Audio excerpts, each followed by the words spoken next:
Gjesti dhe Jozi ndodhen në oborin e shtëpisë, të rrethuar nga disa prej banorëve të tjerë që po bisedojnë mes tyre.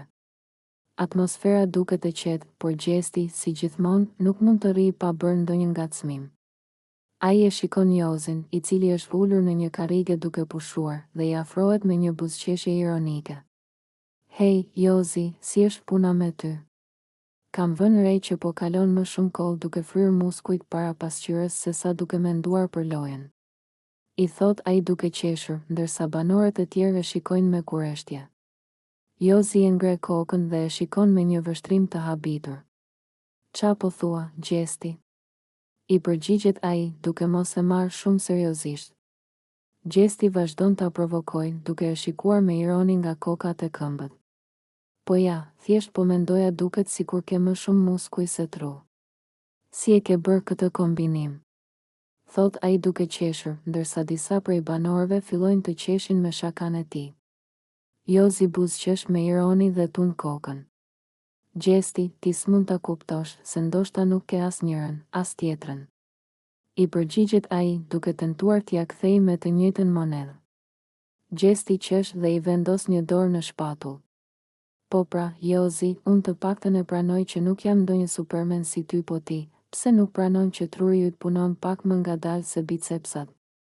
Banorët fillojnë të qeshin edhe më shumë, duke pritur reagimin e Jozit. Ai e shikon Gjestin me një shprehje të lehtë sfiduese dhe ngrihet në këmbë.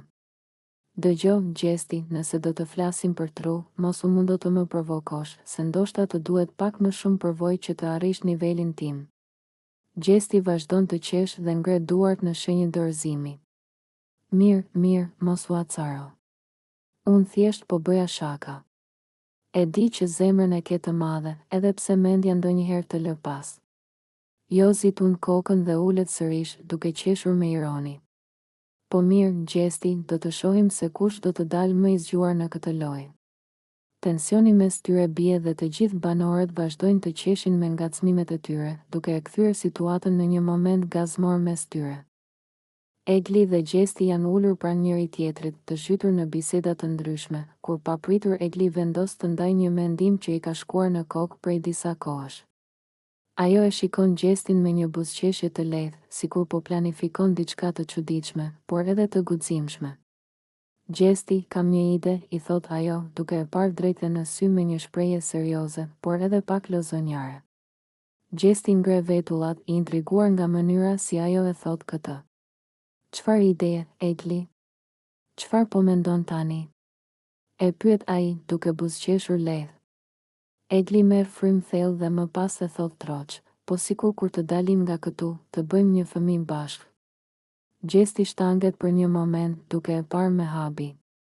Nuk e kishte pritur as pak një propozim të tillë nga ajo. Ai qesh lehtë, duke menduar se ndoshta ajo po bënte shaka, por kur sheh seriozitetin në fytyrën e saj, kupton se ajo e ka menduar vërtet këtë ide. "Egli, ti po e thua seriozisht?" E pyet ai, duke e parë me një shprehje të përzier mes habis dhe dyshimin. "Po, e kam menduar," i përgjigjet ajo, duke ngritur supet. "Më ke thënë që do të bëhesh baba, dhe unë nuk e di, thjesht po mendoja që ndoshta ne mund ta bënim këtë gjë bashkë. Të kemi një fëmijë tonin kur të dalim nga këtu." Gjesti largohet paksa dhe kalon dorën në flok, duke u munduar të përpunojë atë që sapo dëgjoi. Ai nuk e kishte menduar kur një gjë të tillë, sidomos me Eglin. Për të, kjo ishte një temë shumë serioze dhe jo diçka që mund të vendosej kaq lehtë. "Egli, e vlerësoj shumë që po më thua këtë, por nuk e di, nuk më duket një ide e mirë," i thot ai sinqerisht. Egli duket pak e zhgënjur nga përgjigjja e tij. "Pse jo? Ti vetë ke thënë që dëshiron të bëhesh baba, apo jo?"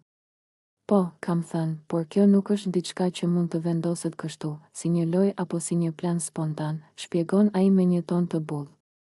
"Të kesh një fëmijë është një përgjegjësi e madhe, Egli. Nuk mund ta vendosim thjesht këtu brenda, në këtë shtëpi, sikur të jetë një sfidë apo një plan për të ardhmen. Duhet ta mendosh mirë një gjë të tillë." Egli pshërtin dhe tund kokën. "Ndoshta ke të drejtë. Thjesht më erdhi si mendim. Por gjithsesi, ishte një ide interesante, apo jo?" Gjesti qesh dhe e shikon me një shprehje të butë. Po, ishte një ide interesante, Egli. Por për mua, ende është shumë shpejt për ta menduar diçka të tillë. Egli buzëqesh lehtë, edhe pse brenda saj ndihet një ndjesje e çuditshme, si një përzierje mes shgënjimit dhe mirëkuptimit. Edhe pse ajo e hodhi idenë me shaka, një pjesë e saj ndoshta kishte dashur një përgjigje ndryshe. Megjithatë, biseda e tyre lë një hije intrigë mes tyre, duke e bërë marrëdhënien e tyre edhe më të ndërlikuar. Gjesti flet me Eglin në një moment të qetë, ndërsa të dy qëndrojnë ulur pranë njëri tjetrit, larg syve kurioztar të banorëve të tjerë. Ai e shikon drejt në sy, me një shprehje të thellë dhe serioze në fytyrë, duke e bërë Eglin të kuptojë se ajo që do të thotë është diçka e rëndësishme për të. Egli, dua të them diçka që më ka qëndruar në mendje prej kohësh, nis ai, duke marrë një frymë të thellë. Kam menduar shumë për të ardhmen time dhe për atë që dua të bëj me jetën time. Dhe diçka që dëshiroj me gjithë zemër është të bëhem baba. Së shpejti dua të kem një fëmijë, dua të krijoj një familje dhe të përjetoj atë ndjenjën e pabesueshme të qenit prind. Egli e shikon me habi, por edhe me një lloj ngrohtësie, duke u përpjekur të kuptojë seriozitetin e fjalëve të tij. Vërtet e mendon këtë, Gjesti? Nuk e dija që ishte diçka që e kishe kaq shumë në mendje, I thot ajo me një zë të butë, ndërsa e vështron me kureshtje. Gjesti buzëqesh dhe tund kokën. Po, e kam menduar shumë. E dua atë ndjenjën kur një fëmijë të vrapon drejt teje duke të thirrur babi. Dua të kem dikë për të cilin do të jem përgjegjës, dikë që do ta dua me gjithë shpirt dhe do ta mbroj në çdo moment. Dhe e di që ndoshta të tingëllon e çuditshme që e them tani, por unë I dua shumë fëmijët dhe mezi pres të kem timin. Egli buzëqesh lehtë, duke vënë re pasionin dhe sinqeritetin në fjalët e tij. Është një gjë e bukur, Gjesti. Të dëgjosh dikë që flet kështu për të ardhmen, për familjen, është vërtet e bukur. Por e ke menduar vërtet mirë? Një fëmijë është një përgjegjësi e madhe, nuk është thjesht një dëshirë e momentit. Gjesti tund kokën me vendosmëri. E di, Egli, e di shumë mirë. Nuk po flas për një gjë që e dua thjesht tani dhe pastaj ta harroj. Po flas për diçka që është në zemrën time dhe që e di se do të jetë pjesë e së ardhmes sime. Dua të jem një baba I mirë, dua t'i jap gjithë dashurinë time një fëmije, ta shikoj duke u rritur, ta mësoj gjëra, t'i jap gjithçka që nuk kam pasur ndoshta unë vetë. Kjo është një ëndër për mua. Egli e shikon edhe një herë, duke parë një anë të tij që ndoshta nuk e kishte vënë re më parë. Nuk e di çfarë të them, Gjesti. Është bukur që mendon kështu. Dhe e di që një ditë, kur të vijë ai moment, do të bëhesh një baba I mrekullueshëm.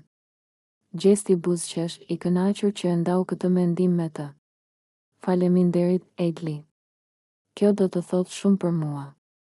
Dhe ndërsa biseda vazhdon, duket sikur mes tyre është krijuar një lidhje më e thellë, një mirëkuptim I ri që ndoshta as ata vetë nuk e kishin pritur. Gjesti, I acaruar dhe me një ton sfidues, I afrohet Gertës në mes të oborrit, ku disa banorë të tjerë janë të ulur dhe po bisedojnë. Ai e shikon drejt në sy dhe, pa e menduar 2 herë, I drejtohet me një fjalim të drejt për drejt. Gerta, dëgjo këtu. Nuk ke pse lodhesh më kot. Bëj gati valixhet që tani, se do të eliminoj direkt. Nuk ke më vend këtu. I thot ai me një buzëqeshje ironike, duke I bërë të tjerët të kthejnë kokën nga ata. Gerta e shikon me habi dhe pastaj qesh me përbuzje.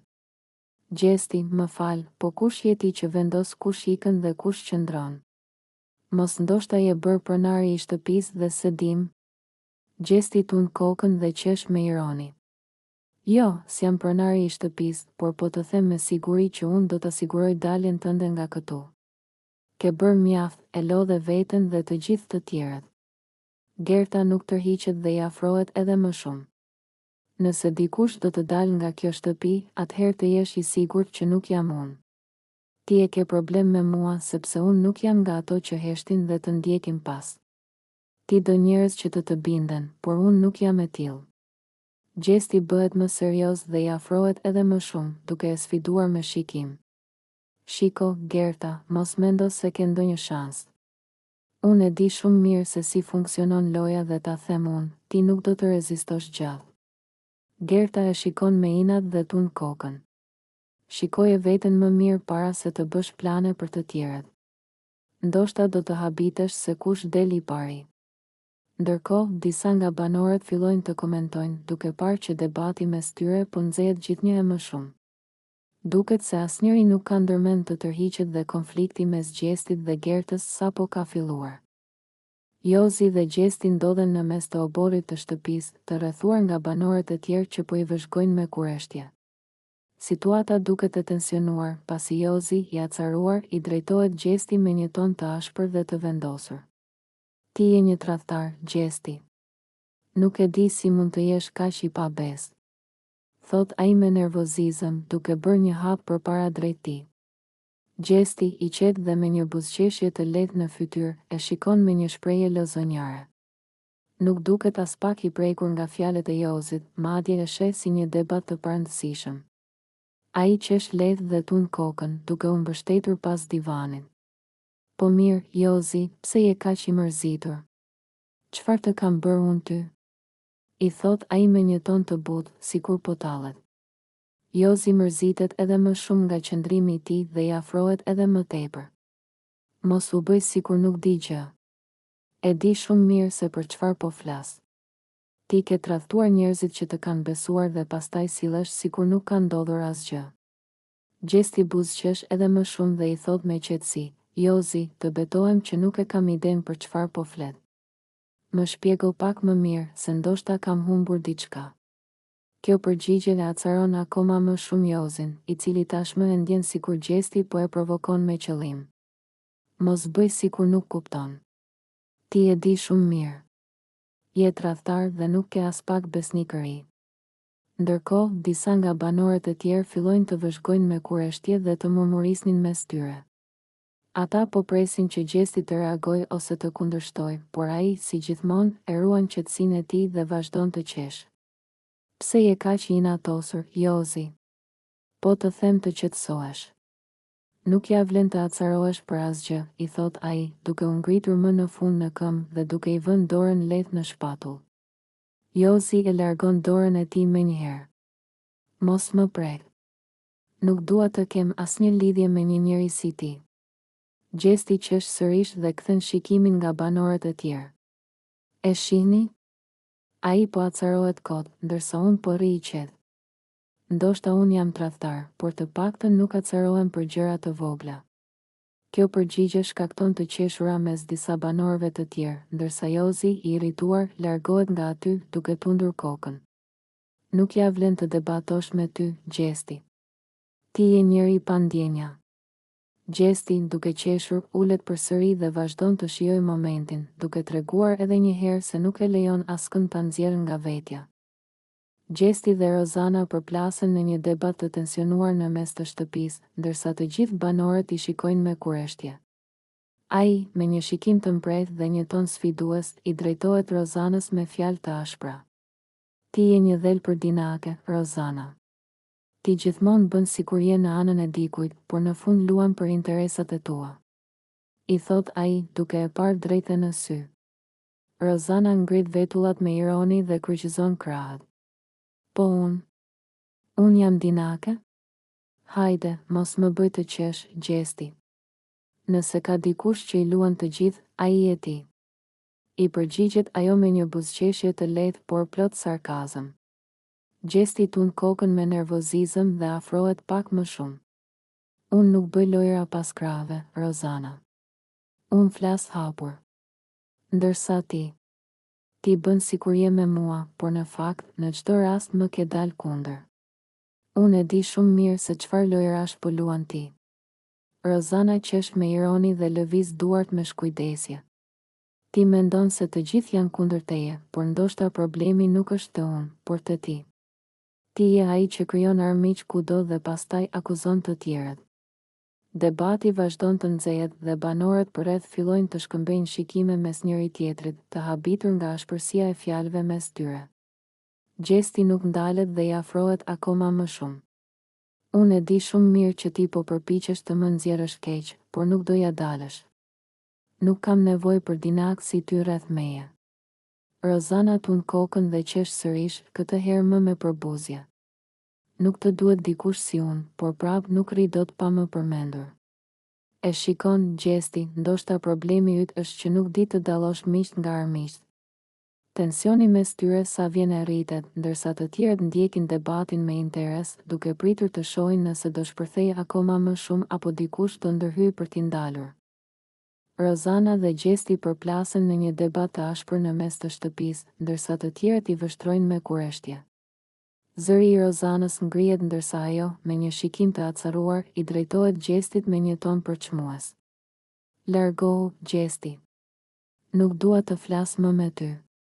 Je një budalla i vërtet, shtiresh si i mençur, por në fakt je si një fëmijë që nuk di çfarë bën. I thot ajo duke tundur kokën me nervozizëm. Gjesti qesh me ironi dhe ngre vetullat. Budalla unë? Ti ndoshta ke harruar, Rozana, por jeti ajo që e kërkon gjithmonë debatet me mua. Nëse nuk të intereson të flasësh me mua, atëherë përse je gjithmonë këtu duke më kritikuar? Rozana rrotullon sytë dhe i afrohet me një shikim të prerë. Sepse ti nuk di të ndalesh. Gjithmonë bën budallallqe dhe sillesh si një kalama që kërkon vëmendje. Nuk di të sillet si një burr, vetëm provokon e bën skena pa kuptim. Gjesti tund kokën me një buzëqeshje të lehtë por plot ironi. Oh, pra tani qen ka faji im? Unë nuk bëj skena, thjesht nuk e pranoj lojën tënde të pabes. Ti bën sikur je e zonja e shtëpisë, por në fakt je po aq fëmijë sa thua për mua. Tensioni mes tyre rritet dhe banorët e tjerë fillojnë të ndjekin me vëmendje debatin, duke pritur të shohin nëse do shpërthej akoma më shumë apo dikush do ndërhyj për t'i ndalur. Rozana vendos duart në bel dhe i afrohet akoma më shumë. Më dëgjo mirë, Gjesti. Mua nuk më interesojnë fare budallallqet e tua. Prandaj mos më fol më, shkoluaj diku tjetër, se nuk kam nerva për ty. I thot ajo me ton të prerë, duke e larguar me dorë. Gjesti tund kokën dhe bën një hap pas, por nuk humbet buzëqeshjen ironike. As ti mos më fol më, atëherë.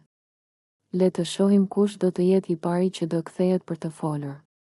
Dhe me këtë, të dy qëndrojnë përballë njëri tjetrit për disa çaste, ndërsa të gjithë banorët i vështrojnë, të intriguar nga tensioni mes tyre. Gjesti, me një buzëqeshje të pabindur në fytyrë, vendos të bëjë një shaka dhe pa u menduar 2 herë, i futet Rozanës në dush. Ai e di që ajo është e ndjeshme ndaj provokimeve, por nuk i intereson. Ndërkohë, Rozana është e përqendruar duke rregulluar ujin dhe as nuk e vëren menjëherë praninë e tij. Pa pritur, ajo ndjen diçka dhe kur kthen kokën, sheh Gjestin që qëndron aty, duke qeshur me ironi. Hej, çfarë po bën këtu? Je çmendur? I bërtet ajo, duke u kthyer menjëherë nga ai dhe duke tentuar ta shtyjë larg. Gjesti qesh dhe ngre duart lart, sikur të tregojë që nuk ka ardhur me qëllim të keq. E po, Rozana, mendova të bëj një dush me shoqëri. Pse po acaruesh kaq shumë? Thot ai me një ton tallës. Rozana ndihet tepër e acaruar dhe sytë e saj flakërojnë nga nervat.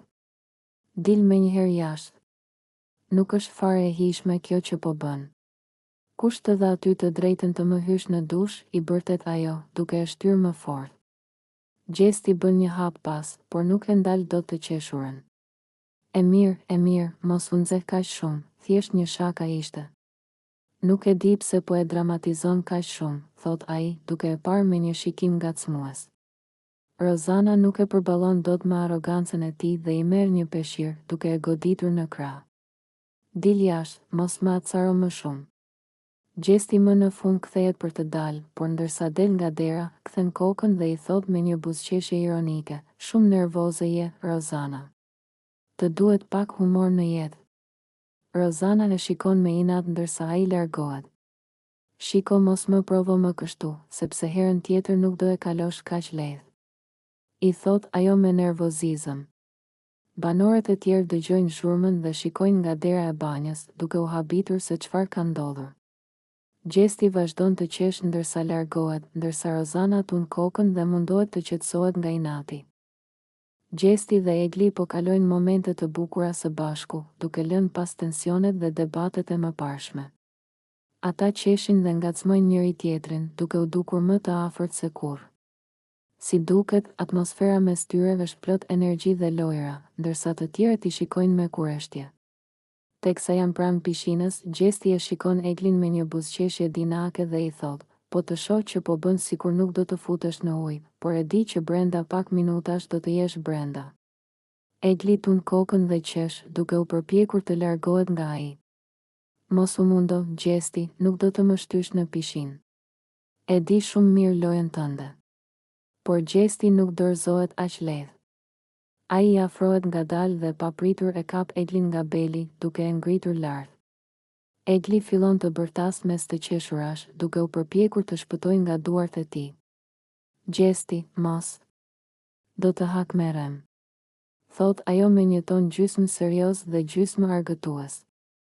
Banorët e tjerë fillojnë të qeshin dhe t'i nxisin të dy, ndërsa Gjesti, pa humbur kohë, e hedh Eglin në ujë.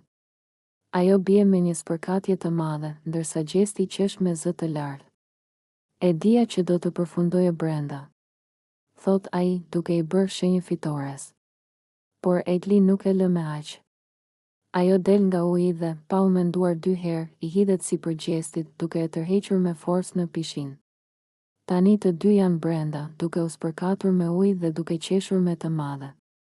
Atmosfera është e gjallë dhe e mbushur me energji pozitive, ndërsa të gjithë banorët shijojnë këtë moment lozonjar mes tyre. Pavarësisht gjithçkaje që ka ndodhur mes tyre, duket se për një moment Gjesti dhe Egli e kanë lënë pas çdo keqkuptim dhe po shijojnë kohën e tyre së bashku, duke e kthyer këtë në një nga momentet më të bukura dhe gazmore të shtëpisë.